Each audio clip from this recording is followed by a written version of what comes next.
तो इस वीडियो में हम बात करेंगे कि जो भी एसएससी स्टेनोग्राफर 2025 के एस्पिरेंट्स हैं उनके लिए आगे क्या एक रोड मैप हो सकता है, और जो भी आपकी कन्फ्यूजन हो सकती है रिलेटेड टू एवरीथिंग, तो उसको I would try to minimise that feeling. और जो भी आपको टेंशन वगैरह हो रही है उसका कुछ एक प्रैक्टिकल सॉल्यूशन पे हम आ पाते हैं, या फिर जो एक हमें एक चीज़ पता चलती है कि भाई यहाँ से हम ये चीज़ें कर सकते हैं, वो सारी चीज़ें हम डिस्कस करने वाले हैं इस वीडियो में। तो जैसे कि आपके दिमाग में ऑलरेडी बहुत सारे डाउट्स होंगे कि भाई स्किल टेस्ट का क्या करें, final merit list, expected cut of, SSC standard 2026, बहुत सारी चीज़ें आप लोगों के माइंड में चल रही है। सो एक काइंड ऑफ क्लैरिटी मैं देना चाहता हूँ। इसमें हम थोड़ा सा लॉजिकली चलेंगे। वी विल टेक वर्स्ट के सिनेरियोज़, उसके बाद हम इस साल की जो चीज़ें जो एकदम समझ लो आप ख़राब से ख़राब हो सकती थी, उन चीज़ों को सबको कंसिडर करके then we will come to a conclusion, जिससे हम एक पूरा आइडिया लगा पाए कि कहाँ हम स्टैंड करें और कहाँ हम जा सकते हैं। तो यार सबसे पहले स्किल टेस्ट की बात करते हैं। तो आई वुड से कि जो लोग कह रहे हैं ना यार कि अभी आप अपना एकदम से उसकी तैयारी स्टार्ट कर दो अगले साल की, तो वो आप कर सकते हो। बट आई वुड से कि अगर आप उसको लेकर भी चलो कि यार अगले साल का एग्ज़ाम कब होगा, अगर वर्स्ट के सिनेरियो भी देखें, जैसे कि इस साल हो गया था कि प्रीपोन्ड हो गया था, ठीक है, तो आपका एग्ज़ाम अगस्त में होगा, जो कि मतलब काफ़ी डिफ़िकल्ट है। बट हम नहीं जानते भाई कि क्या होगा आगे जाके। सो हम मानते हैं कि चलो आपका पूरा 1 साल बचा है आपके नेक्स्ट एग्ज़ाम में, ठीक है।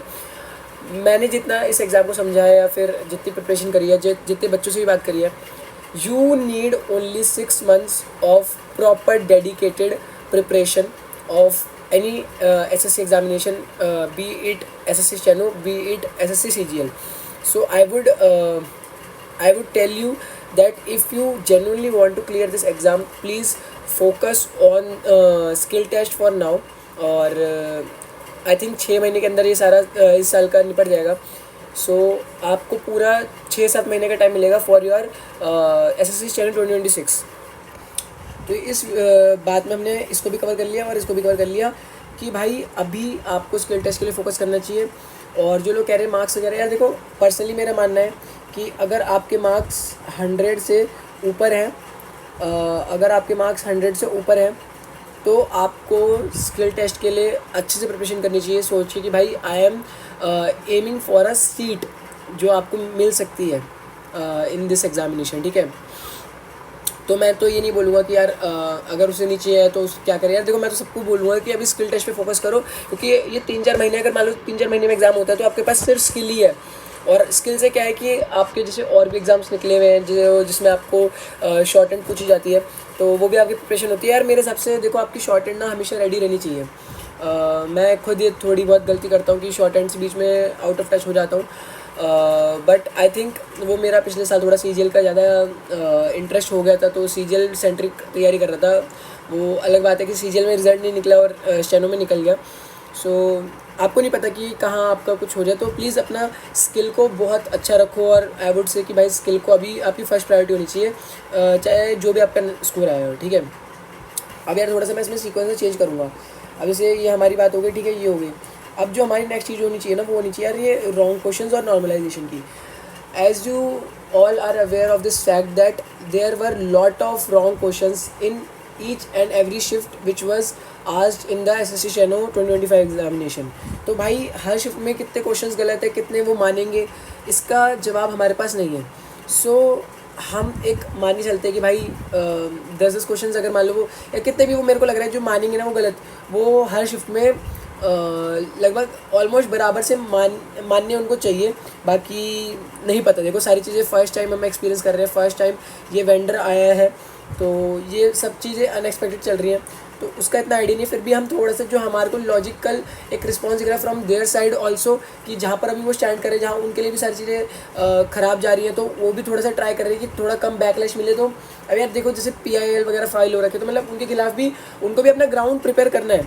सो दे विल ट्राई कि वो अपने आप को जिस तरीके से डिफेंड कर सके। तो अगर आप उस पर्सपेक्टिव से देखोगे तो यू विल फाइंड कि भाई उनके लिए होगा कि ज़्यादा फेरबदल ना हो, तो वो उन्हीं क्वेश्चंस को गलत मानेंगे और उसी नंबर को वो चूज़ करेंगे जहाँ पर सारी शिफ्ट्स का जो एक जो डिफरेंस है वो लगभग बराबर से आ जाए।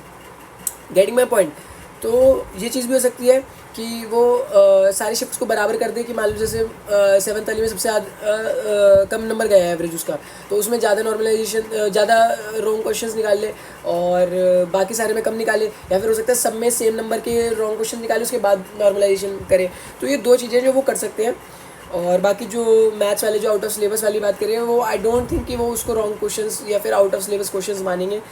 और बाकी देखते हैं यार वो कैसे उसको बैलेंस आउट करते हैं, बट जो भी है उनको थोड़ा सा देखकर इस चीज़ को करना पड़ेगा। और मोर और लेस इसका इतना फ़र्क नहीं पड़ना चाहिए, बाकी कुछ कह नहीं सकते भाई। अब मान लो जैसे 6 की शिफ्ट में, मतलब ऑलमोस्ट मैंने जितने भी शिफ्ट देखे सब ने 30-35 क्वेश्चन निकाल के रख रखे हैं। अगर यही हाल रहा तो भाई फिर तो पता नहीं क्या ही होगा, है ना।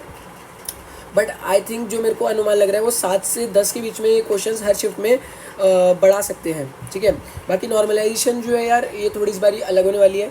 हर बार नंबर बढ़ते थे, इस बारी नंबर कम भी होंगे। तो जो भी है यार, मतलब देखते हैं कि क्या निकलता है।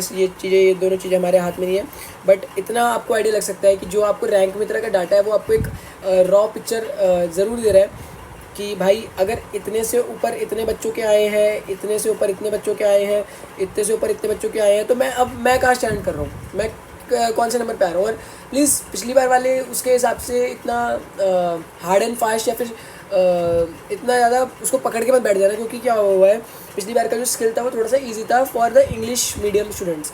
तो आप अगर देख रहे हो कि भाई पिछली बार जैसे कितनी थी 2100 वैकेंसीज, तो आपने उसका डबल करके देख लिया कि भाई 4000 तक अगर रैंक आ रही है तो फिर उसका सिलेक्शन हो जा रहा है।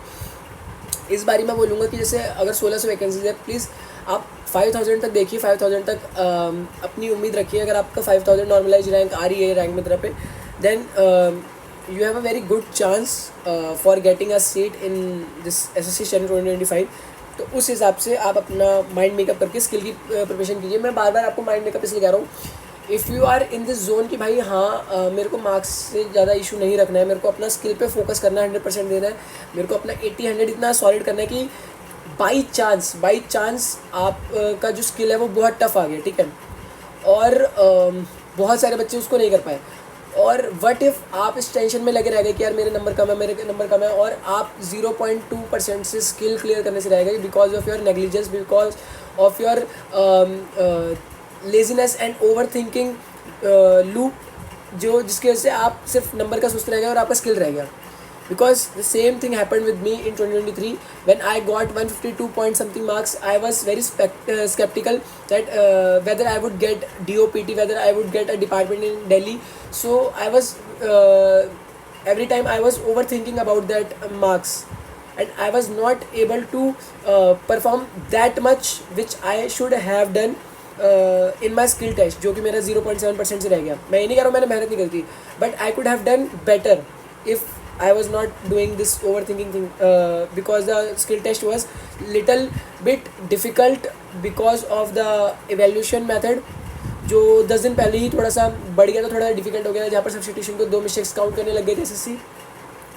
सो ये चीज़ मैंने खुद फर्स्ट हैंड एक्सपीरियंस करी है, and that single mistake cost me 1.5 years of promotion. जो मेरा अगर मान लो मेरे को उसी टाइम पे वो डिपार्टमेंट मिल जाएगा ग्रेड डी वाला, तो यहाँ पर मेरे को मतलब सेम चीज़ मिली है, तो मेरे को 1.5 साल पहले मैं उस चीज़ को पा लेता।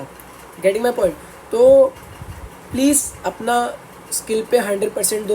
यू डोंट नो कि क्या स्किल का लेवल आएगा, यू डोंट नो कि कैसे सेंटर्स होंगे, कितने बच्चों का स्किल अच्छा जाएगा। हो सकता है जो बच्चे बहुत प्रिपेयर्ड होंगे उनका भी स्किल उतना अच्छा ना जा पाए because of the infra, because of the facilities they would get, ठीक है। सो आई वुड से कि don't think much about it, believe कि भाई जो चीज़ें हैं वो एसएससी को भी अपने साइड से ठीक करनी है। अगर चीज़ केसेस कोर्ट में जाएंगे, जैसे कि सीजीएल में भी हुआ था, they have to make their argument strong as well.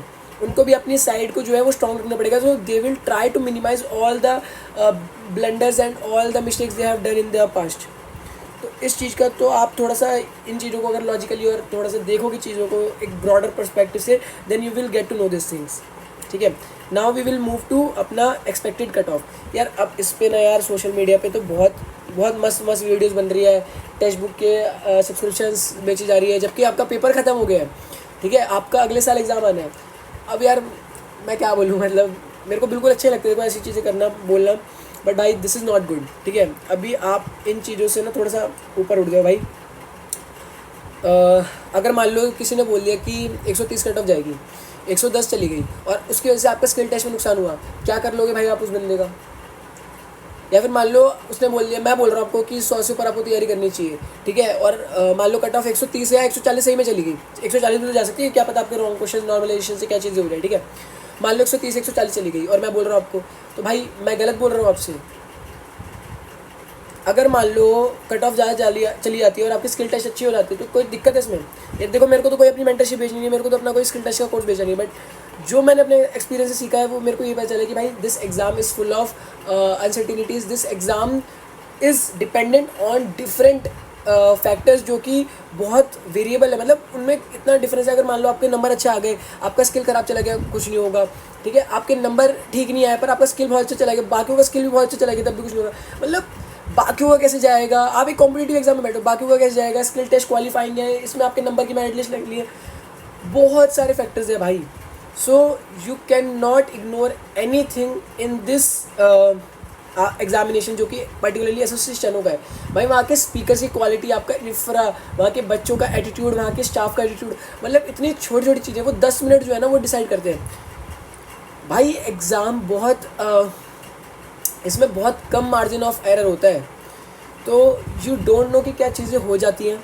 और ये सारी जो चीज़ें, मार्जिन ऑफ एरर जो इतना कम होता है, ये कैसे इसको आप ओवरकम करते हो? With practice, with doing lot of practice in your skill, lot of practice in your CBT, because your CBT has completed now. तो अब हम सिर्फ स्किल टेस्ट पे फोकस करेंगे। और जो सीबीटी मैं आपको बता रहा हूँ, यू ओनली नीड 6 मंथ्स। मैं कह रहा हूँ जैसे ही आपका ये कंप्लीट होता है ना प्रोसेस, आप सीबीटी में लग रहे हैं ना, कौन मना कर रहा है आपको? पर अगर आप अभी से सीबीटी के उसमें जाओगे तो भाई अभी जी के पढ़ोगे, लास्ट आते आते डिले हो गए तो भूल जाओगे। अभी स्किल पे फोकस नहीं करा, और बाय चांस आप, मैं कह रहा हूँ अगर मान लो 0.1% भी ना, और बाय चांस अगर स्किल मुश्किल आ गई और कट ऑफ नीचे चली गई, और जो कि आप क्लियर कर रहे होगे, आपकी थोड़ी सी इग्नोरेंस और आपकी थोड़ी सी लापरवाही की वजह से you will cost a government job. भाई आपको उस चीज़ का अहमियत कब समझ में आएगी कि आपकी नौकरी जा सकती है। भाई ये चीज़ ना जब रिजल्ट आता है ना, तो in hindsight you will see कि भाई ओ शिट भाई, I fell short of 0.2 marks, if I could have done only one question right, I could have been in a different place, on a different position, on a different pay level. ये चीज़ I can see in hindsight, but at that point of time I was not able to look at that thing. तो भाई ये चीज़ आपको समझनी बहुत ज़रूरी है कि if you are not in the present moment, if you are not focusing on the task at hand, you are losing so much in your examination, which you will realize when the results will come. ये बातें आपको अभी बिल्कुल समझ नहीं आएंगी। मैं बता रहा हूँ भाई, मैं 2 एग्जामिनेशन मैंने, ये 2 साइकिल मैंने बहुत क्लोजली देखी, 2023 की और 2024 की, and both of this cycles have made me realise कि भाई जो मार्जिन ऑफ एरर है ना, उस टाइम पे आपको कभी रियलाइज़ नहीं होता, बट व्हेन द रिजल्ट्स कम, उसके बाद जब you see your self in the hind side, all the scenarios, all the environment which was around you, जो भी उस टाइम पे चल रहे थे चीज़ें, एंड देन यू रियलाइज़ कि यार if I was not over thinking, if I was not ignorant at that point of time, then the results would have been different. So मैं इतना ही बोलूँगा कि don't fall into this trap. जो भी cut off आएगी वो ठीक है, but if you are above 100, 110, 120, in whichever number you are comfortable, in whichever number you are confident enough कि भाई अब मैं एक सेफ प्लेस में हूँ, and now I am going to give my best in the skill test, आपको तैयारी अच्छे से करनी चाहिए। अब बात आती है यार फाइनल मेरिट लिस्ट की। अब यार जो भी आपकी कट ऑफ जाएगी वो इट विल बी फॉर आपका giving skill test, appearing in skill test. तो यार आई डोंट थिंक उसके लिए इतनी डिफ़िकल्टी होगी इस बार। ये शायद बच्चे ये इतने ज़्यादा ना ले, बिकॉज ऑफ द इंफ्रा, इनके पास इतना नहीं होगा। TCS जिसके पास इतना इंफ्रा था, they could not have conducted the skill test properly, so we are very sceptical for the new vendor जो भी ये अपना करवाएगी, एंड जो इसका फ्यूचर होने वाला है, we are genuinely do not know anything about it. अभी फेज़ का एग्ज़ाम, री एग्ज़ाम हुआ था, and I appeared in that exam, so I think the exam was good. Management level पे the things were the same, but if we see the software, if we see the level of questions, the type of questions, they were a bit of they were on the side of TCS pattern. So I would say कि थोड़ा सा moderate side था, but still they're good questions because they're not looking like कि भाई जो पहले की तरह हुआ था ना कि multiple questions were wrong in phase and SSC steno examination. So I think कि इस चीज़ से आपको एक थोड़ा सा आइडिया मिलेगा कि हाँ चीज़ें बढ़ रही हैं. अब यार देखो अपना सॉफ्टवेयर में ही इतनी दिक्कत हो रही थी कि एक क्वेश्चन को आपको क्लिक करने में इतना टाइम लग रहा था. अभी ज़्यादा टाइम नहीं होता. 7 अगस्त को मैं पेपर देकर आया था एंड नाउ 29 अगस्त को अगर सॉफ्टवेयर ढंग से चल रहा है, अगर लैग नहीं कर रहा है, तो that is also a very good improvement. और हमें ये इंप्रूवमेंट को देखना पड़ेगा क्योंकि भाई हमारा स्किल होना है. हम आप उस रेस में नहीं लग सकते कि भाई प्रोटेस्ट करेंगे, ये करेंगे, वो करेंगे. भाई वो चीज़ें जो हो रही हैं वो ठीक है, जो PIL वगैरह हो रही है वो प्रोसेस चलता रहेगा. हमारा जो मेन प्राइमरी काम क्या है, हमारा काम बाय प्रोटेस्ट नहीं है. हमारा फर्स्ट चीज़ है अपने आप को हर सिनेरियो के लिए तैयार करना. और मेरा तो ये मानना है, देखो 1,500 2,000 जितनी भी सीट्स हैं, कोई ना कोई तो लेकर जाएगा ना.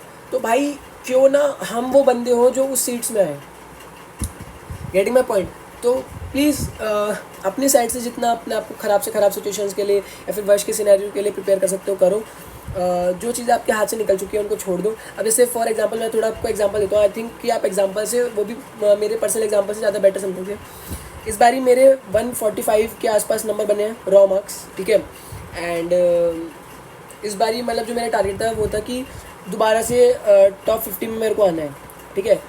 Then only I will be able to get grade C in Delhi, ठीक है. So to get into top 50 मेरे को अपना रैंक मित्रा पे कम से कम 60-70 रैंक आनी चाहिए, जो कि मेरी लास्ट टाइम भी आई थी.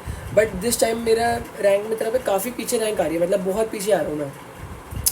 सो आई डोंट नो कि मतलब कैसे चीज़ें वर्कआउट करेंगे and will I be able to get grade C in Delhi. So उसके चांसेस मेरे को बहुत कम लग रहे हैं, मतलब जेन्युइनली नेग्लिजिबल चांसेस लग रहे हैं. बट क्या अब मेरे पास प्लान ऑफ एक्शन क्या है for the next 3 to 4 months. या तो मैं है कि भाई मैं छोड़ के बैठ जाऊँ और अपना बस ज्वाइनिंग का इंतजार करूँ और बस जो भी चीज़ें होंगी बस अपना नौकरी करूँ और ज़िंदगी भर उसी में निकाल दूँ, ठीक है, एक सेट पैटर्न पे. But if I am aiming for something bigger, या फिर जिसके मैंने एग्ज़ाम दिया है और उसका मेरा चांस भी नहीं है, still I would be able to improve my skill. हो सकता है कि भाई स्किल इंप्रूव करने से मेरे को नेक्स्ट ईयर बेनिफिट आ जाए, उसके नेक्स्ट ईयर बेनिफिट आ जाए, फिर इन माई जॉब इट सेल्फ मेरे को उसमें बेनिफिट आ जाए. वी नेवर नो कि भाई नॉलेज कभी बर्बाद नहीं जाती, ठीक है. ये चीज़ ना आपको अभी रियलाइज़ नहीं होगी, जब आप आगे 15-20 साल बाद और देखोगे ना, in hindsight you will realise कि भाई I did this thing in this year और उसका फ़ायदा मेरे को आज मिल रहा है. I did this thing consistently और उसका फ़ायदा मेरे को अब दिख रहा है. बाकी लोगों को ही प्रॉब्लम हो रही है बट मेरे को नहीं हो रही because I did this thing. उस टाइम पर शायद आपको लगेगा कि भाई ये तो मेरा शायद गॉड गिफ्टेड है, नेचुरल टैलेंट है. पर भाई मेरा मानना है कि the thing you do repeatedly, the thing you do consistently will automatically become a boon for you. It is like magic, जो आपके लिए एकदम जो फ्लो में चलती है ना चीज़ें, जो एकदम नेचुरल एबिलिटी है कि भाई रीजनिंग के क्वेश्चन फटाफट सॉल्व कर दिए, 1.5 घंटे में पेपर सॉल्व हो गया. भाई it is achieve through practice. The skill test which you are going to perform in the upcoming months, भाई उसमें आपकी प्रैक्टिस है, जितने भी सालों की आपकी प्रैक्टिस है. तो दैट विल मेक श्योर कि भाई whether you will be in your grade D examination, whether you will clear the grade D examination और the grade C examination. So don't think much about final merit list. I am not thinking much about final merit list, although with the given data I can conclude this thing logically. अब कई बार क्या होता है कि emotionally यार हम सोचते नहीं यार हम तो कर लेंगे, ये होगा.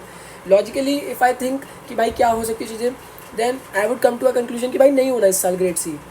ग्रेड D में मैं बैठा हूँ, ग्रेड C के मैं 4200 छोड़ के बैठा हूँ, ग्रेड D के मैं ग्रेड C के मैं 4600 भी छोड़ के बैठा हूँ बाहर के. सो मेरे को जो चाहिए वो चीज़ इस साल भी शायद ना मिले. बाकियों के लिए आपके लिए होगा कि यार आपकी टफ शिफ्ट थी, आपके नंबर तो फिर भी काफ़ी अच्छे हैं. ओके भाई, अगर मेरे को जॉब नहीं मिली होती ये नंबर मेरे लिए बहुत अच्छे होते. But what I am aspiring for is the next level thing. और उसके लिए फिर आपको नेक्स्ट लेवल परफॉर्मेंस चाहिए. जितने भी 2 लाख 3 लाख बच्चे बैठ रहे हैं उसमें आपको टॉप 50 में आना है. और this type of things do not gate repeated easily. जो मैंने आपको लास्ट टाइम भी कहा था भाई, वो 1 डे होता है. इस साल मेरी रैंक आ गई है यार, विद इन 50 आ गई. इसका मतलब ये नहीं कि मेरी हर साल आएगी. तो यही बात है यार कि अब मेरा चांस नहीं है ग्रेड C का, फिर भी मैं स्किल को अपने बेटर करने की कोशिश करूँगा. और यही मेरा प्लान ऑफ एक्शन है कि भाई क्या करेंगे, स्किल करेंगे, स्किल को बेहतर करेंगे. And that is what I am saying to you. भाई नुकसान कोई नहीं है. फिर आएगा अगले साइकिल, फिर 6 महीने पहले तैयारी करेंगे और फिर और लेंगे. अभी जो मिस्टेक्स करी है उसको नोट डाउन कर लो. In the next 4 to 5 months we will look at these mistakes, और उसके बाद we will analyse our mistakes, और उसके बाद हम इम्प्रूव करेंगे. सो दिस इज़ अबाउट आपका फाइनल मेरिट लिस्ट, कि whatever your score is just leave it here now and move on from the CBT examination to your skill test and do your best. ठीक है. अब बाकी थोड़ा सा मैं आपको बताता हूँ यार, SSC री एग्ज़ाम जो हुआ था भाई, क्वेश्चंस वर गुड. अपना TCS पैटर्न पे तो थोड़े से ट्विस्टेड भी थे, थोड़े से अलग भी थे, बट मोर और लेस आप समझ लोगे TCS पैटर्न पे ही थे. क्वेश्चन भी ज़्यादा अटेम्प्ट हो पा रहे थे, सॉफ्टवेयर भी सही चल रहा था. So from my side my paper went well, and according to these situations अब जो मैं कंक्लूजन निकाल पा रहा हूँ कि भाई बच्चे बहुत फ्रस्ट्रेट हो चुके हैं, जो कि लाजमी भी है कि भाई अब जो सारी चीज़ें हुई हैं, प्रोटेस्ट वगैरह, जो लाठीचार्ज वगैरह, डिटेंशन वगैरह, बहुत सारी चीज़ें हुई हैं. So now students are not in the mood to listen to anyone. और वो जैसे आप देख रहे हो कि भाई चौकीदार से लड़ रहे हैं, सिक्योरिटी वालों से लड़ रहे हैं, सबसे मतलब बहस कर रहे हैं कि भाई ये वो इंटरव्यूज़ वगैरह आ रहे हैं, आप देख रहे हैं. सो ठीक है यार, मतलब आपको अब या तो आप एक तरफ कंप्लेंट कर सकते हो, ठीक है, आपको जहाँ प्लेटफॉर्म मिल रहा है वहाँ कंप्लेंट ज़रूर करो, बट सिर्फ इस माइंडसेट, इस लूप में मत फंस जाओ कि यार कंप्लेंट ही करते रह गए और अपने आप को बेहतर करना भूल गए. क्योंकि भाई कोई ना कोई तो देखो लेकर जाएगा. और जो धांधली वाली चीज़ें भी है यार, तुम एक चीज़ को शेयर करने के बाद छोड़ते नहीं हो, दिमाग में, तुम्हारे दिमाग में घूमती रहती है. अगर तुम शेयर करके छोड़ देते हो तो छोड़ दो, नहीं तो मैं तो कहता हूँ यार इग्नोर करो. क्योंकि मेरा भी वो टाइप का मेरा दिमाग है कि भाई अगर मैं किसी चीज़ में पढ़ जाता हूँ, मेरे दिमाग में 24 घंटे वही चलता रहता है, तो फिर मैं पढ़ाई कब करूँगा. इसलिए आपने देखा होगा मैं इन चीज़ों के बारे में थोड़ा सा कम ही बोलता हूँ. क्योंकि भाई अगर मैं इस चीज़ के बारे में बोलूँगा तो फिर मैं पढ़ाई नहीं करूँगा. क्योंकि अगर मान लो कुछ धांधली, अगर मान लो पकड़ी भी जाएगी, तो बाकी जो डिजर्विंग है उनको मिल जाएगी सीट्स, फेयर इनफ. बट भाई मेरा कहाँ हो रहा है, मेरे को मिल रही है, नहीं मिल रही है. अगर मैं इस चीज़ में चलता रह गया तो मेरा तो दिमाग इसमें लग जाएगा, मैं पढ़ाई नहीं कर पाऊँगा फिर. सो जो भी एक बार शेयर करके छोड़ दो, अगर छोड़ सकते हो तो, नहीं तो भाई देखो ही मत. ठीक है. जो होगा, गवर्नमेंट की एजेंसीज़ हैं, बहुत सारी एजेंसीज़ वगैरह, अपना वो they will look into the matter, और जो भी डिस्क्रिपेंसीज या फिर जो भी कुछ धांधलीबाजी वगैरह, they will figure it out and solve the case. हमारे को CID बनने की ज़रूरत नहीं है until unless we are in that department. उसके बाद बनने के बाद आप ज़रूर कुछ करना, but for now your sole focus should be on your studies, whether it be जो भी आपका एग्जाम या तो CGL लगा हुआ है या फिर आपका स्टेनो लगा हुआ है, जो आपका स्किल टेस्ट है. तो for the CGL aspirants as well, जो कि मैं भी खुद हूँ, for the past few weeks I was not able to focus on the CGL as the exam pattern was completely different. I tried different mocks on the new latest pattern of ADPT, and I was not able to score much in those mock tests, so I lose hope. So I thought कि भाई अब थोड़ा अपना इस पे focus करते हैं और CGL छोड़ देते हैं. But after giving phase exam, री एग्ज़ाम, आई थॉट कि अब थोड़ा सा अगर ये बैक टू ट्रैक आ रहे हैं, अगर ये थोड़े क्वेश्चंस को सही बना रहे, सही डायरेक्शन में बना रहे, जो कि हमने थोड़ा सा फेमिलियर है जिससे, या फिर जो एटलीस्ट क्वेश्चंस गलत नहीं है ऑन फंडामेंटल बेसिस. ठीक है. अगर मान लो क्वेश्चन ही गलत होगा, अगर रॉन्ग क्वेश्चन की वजह से सबको मार्क्स टू ऑल ही होना है, तो फिर कोई मतलब नहीं बनता. बट अगर questions are right, if they are tough but they are right, then the problem should not be that much. So problem is not about कि भाई क्वेश्चन डिफिकल्ट आ रहे हैं, ईजी आ रहे हैं. प्रॉब्लम इज़ अबाउट कि भाई question गलत आ रहे हैं. अगर मान लो डिफिकल्ट आ रहे हैं तो that will check my knowledge. But अगर भाई डिफिकल्टी जो अगर भाई गलत ही आ रहे हैं, और या फिर एक पैटर्न ऐसा आ रहा है कि भाई क्वेश्चंस का जो टाइप है वही कभी नहीं ज़िंदगी में सुना, मॉन्टी हॉल हो गया, आपका जो कार्ल पेसन वगैरह वाला, पता नहीं क्या स्कूजन, और जो भी वो टाइप के क्वेश्चंस जो आपने देखे होंगे, अब यार वैसे टाइप के क्वेश्चन आ रहे हैं तो फिर थोड़ा सा अजीब सा लगने लगता है और थोड़ा सा भरोसे से उठ जाता है. But after giving phase examination I think I should get back on the CGL track as well, and I would suggest you as well, जो भी CGL वाले बच्चे ये देख रहे हैं, कि प्लीज़ अब आपके पास काफ़ी अच्छा टाइम है. आपका एग्ज़ाम आगे कुछ भी 10-15 दिन जब भी लगा हुआ है, प्लीज़ अपना इसको थोड़ा सा ना देखना शुरू कर दो. बिकॉज अब चीज़ें धीरे धीरे करके बैक टू ट्रैक आएंगी, और जो बच्चों को, जिनको सीट्स मिलनी है ना, जो डिज़र्विंग वाले बोल रहा हूँ, उनको मिलेगी ही. तो अब देख लो कि आप कितनी मेहनत करके कैसे उस सीट के लिए लड़ोगे. ठीक है. That is it for today. I think I have covered all your doubts, and I think you will get back to your preparation journey, और you will understand all the things which I have presented in front of you. तो इसको please समझिए, जानिए, थोड़ा logically argument को समझने की कोशिश करिए. तो क्रिटिकल थिंकिंग जो होती है ना, उससे आपका दिमाग खुलेगा और फिर आपको चीज़ें थोड़ी ब्रॉडर पर्सपेक्टिव से समझ में आएंगी कि भाई हाँ कैसे चीज़ें चल रही हैं और क्या क्या चीज़ें हो सकती हैं।